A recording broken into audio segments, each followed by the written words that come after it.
ভার্সিটির মাঠের মাঝ বরাবর হাঁটছি, সাথে আছে চিত্রা। কিন্তু বেচারের মন আসলেই আমার সাথে আছে কিনা তাতে বেশ সন্দেহ হচ্ছে আমার। সে চারদিকে উকি ঝুঁকি দিয়ে কাউকে খুঁজছে। আমি কিছু জিজ্ঞেস করতেই অমায়িক হাসি দিয়ে মাথা নিচু করছে।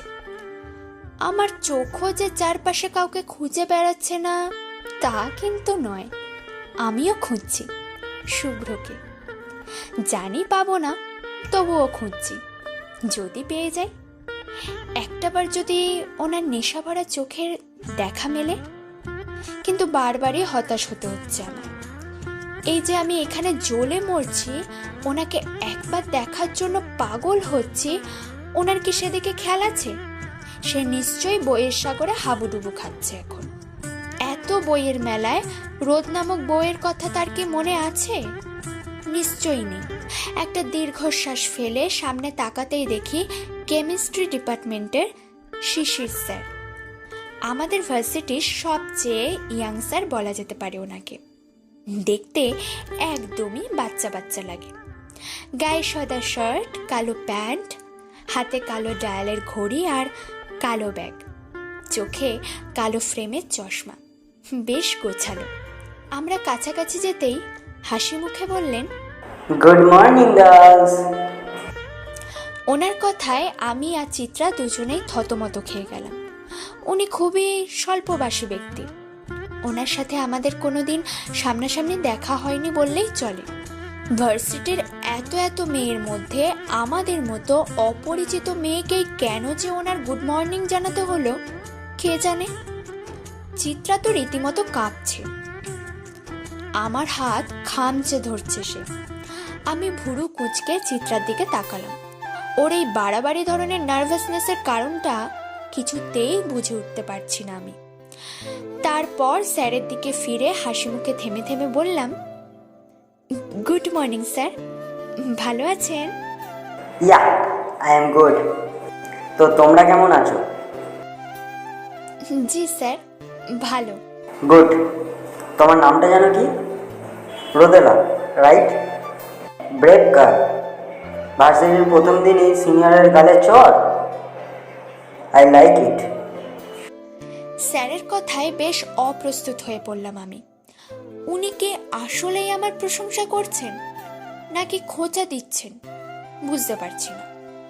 আমি কয়েকটা ঢোক গিলে বললাম, actually sir, that was a mistake. আসলে cool miss, I can understand. But you are like because that person was Shubhra. Anyway, বাসার সবাই কেমন আছে? এবার বেশ বিরক্ত লাগছে আমার। আমার বাসার খবর জেনে ওনার কি লাভ শুনি? বাসায় কি ত্রাণ পাঠাবেন নাকি? তাহলে বলুক না, একটা লিস্ট করে গলায় ঝুলিয়ে দিই ওনার।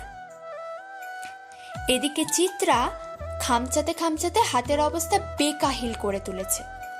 অলরেডি জ্বালা পোড়া শুরু করে দিয়েছে। উফ! তবুও মুচকি একটা হাসি দিয়ে বললাম, জি স্যার, ভালো। স্যারও মুচকে হেসে বিদায় নিলেন।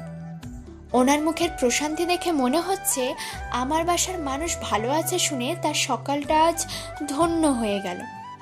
স্যার যেতেই এক ঝটকায় হাত ছাড়িয়ে রাগী চোখে তাকালাম। চিত্রা অসহায় দৃষ্টিতে তাকিয়ে আছে। আমি তার দৃষ্টি উপেক্ষা করে রাগী গলায় বলে উঠলাম, খবরদার, কাছে ঘেসবি না, 3 হাত দূরে গিয়ে দাঁড়া। অসভ্য মেয়ে, হাতের কি অবস্থা করেছিস দেখ। তোর জামাইয়ের সম্পত্তি নাকি আমার হাত? ইস, রীতিমতো জ্বলছে। সরি রে দোস্ত, স্যারকে দেখে আমি একটু বেশি নার্ভাস হয়ে গিয়েছিলাম, তাই। স্যার কত কিউট একটা ছেলে, তাকে দেখে এত নার্ভাস হবার কি আছে বুঝলাম না। তোর ভাব দেখে মনে হচ্ছে উনি তোকে পিটাতে আসছে। চিত্রা কিছু বলতে যাবে, ঠিক তখনই পেছনে কারো ফিসফিসানোতে দুজনেই ঘাড় বেঁকিয়ে তাকালাম।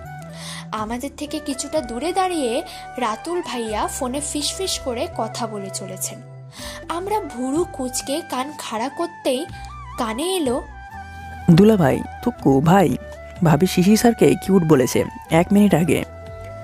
না না ভাই, ওই বুইরা শিশির না, ওই যে কেমিস্ট্রি ডিপার্টমেন্টের মহিব চৌধুরী শিশির আছে না, ওইটা। ওনার কথা শুনে বুঝতে আর বাকি রইল না যে উনি ঠিক কার সাথে কথা বলছেন। ওপাশে কি বলা হলো জানি না, তবে রাতুল ভাইয়া উত্তেজিত হয়ে বলে উঠলেন, ভাই আমার কিন্তু ব্যাপারটা কেমন জানি লাগছে, ওই স্যার। এইটুকু বলার সাথে সাথেই আমি আর চিত্রা ওনার সামনে গিয়ে কোমরে হাত দিয়ে দাঁড়ালাম। উনি আমাদের দেখে যেন চমকে গেলেন, একটা ঢোক গিলে জোরপূর্বক হাসি দিলেন। আমি আর চিত্রা একসাথে ভুরু নাচাতেই বলে উঠলেন, স্যার তো অনেক ভালো মানুষ ভাই, ওনার মতো ভালো মানুষ এই দুনিয়াতে নাই। উনি তো ভাবির দিকে থুকু বন নজরে তাকাই ভাই। হ্যাঁ হ্যাঁ, আপনি একদম চিন্তা করবেন না ভাই, সব সেট। রাখি তাহলে ভাই। আমি আর চিত্রা হাত ভাঁজ করে ভুরু কুঁচকে তাকিয়ে আছি। রাতুল ভাই ডান হাতের উল্টো পাশ দিয়ে কপালের ঘাম মুছে বেককলের মতো হাসি দিয়ে বলে উঠলেন, দুলা ভাই, থুক্কু ভাবি ভালো আছেন? কাহিনী কি? আপনি আমাদের ফলো করছেন? না না, আস্তাগফিরুল্লাহ, আসলে জি ভাবি। ওনার কথায় চিত্রা হিসহিসিয়ে বলে উঠল, কেন? আপনি কি দুদিকের লোক যে গোয়েন্দাগিরি করছেন? কি সাংঘাতিক ব্যাপার রোদ! উনি আমাদের ইনফরমেশন লিক করছেন। আমার ব্যাগে যে 1 ডজন চকলেট আছে তাও নিশ্চয়ই লিক করে দিয়েছেন উনি। ও মাই গড, আজ সকালেই ছোট বোনের ড্রয়ার থেকে সরিয়েছিলাম ওগুলো। এখন আমার কি হবে? ওনাকে এক্ষুনি পুলিশে দেওয়া উচিত রোদু। চিত্রার কথায় রাতুল ভাই অসহায় মুখে বললেন, ভাবি আমি কোনো ইনফরমেশন লিক করি নাই।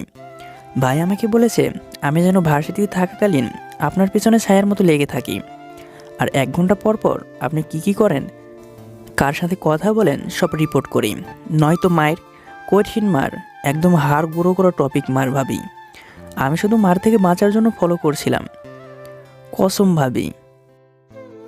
আমি একটা দীর্ঘশ্বাস ফেললাম।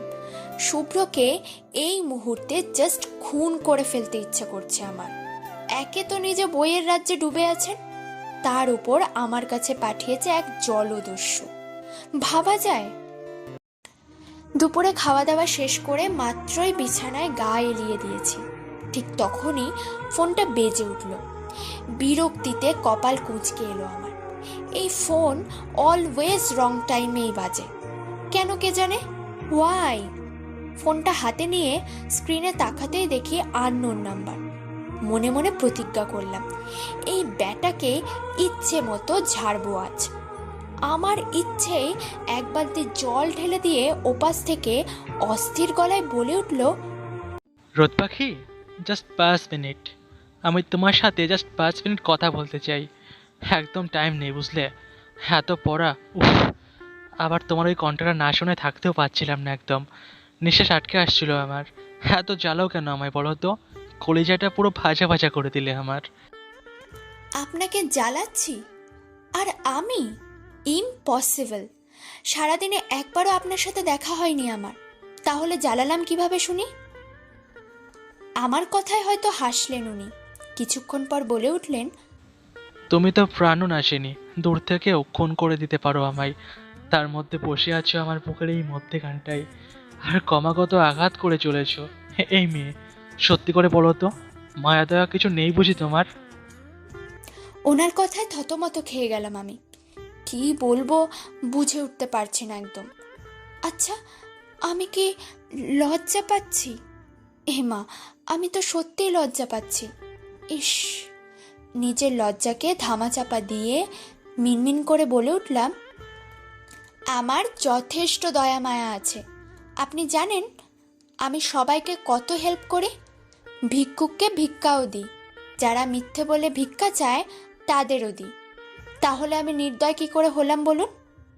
সবার প্রতি এত দয়া, শুধু আমার প্রতি তুমি এত কেন নির্দয়? কেন বউ, কেন?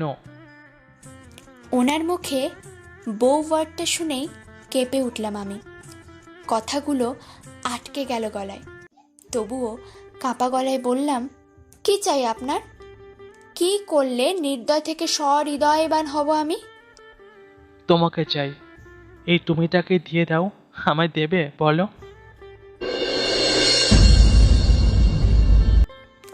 এই গল্পের পরবর্তী পর্বগুলো শোনার জন্য আমাদের পিকুর ডায়েরি চ্যানেলটি সাবস্ক্রাইব করে পাশেই থাকুন। ধন্যবাদ সবাইকে ভিডিওটি শেষ পর্যন্ত দেখার জন্য।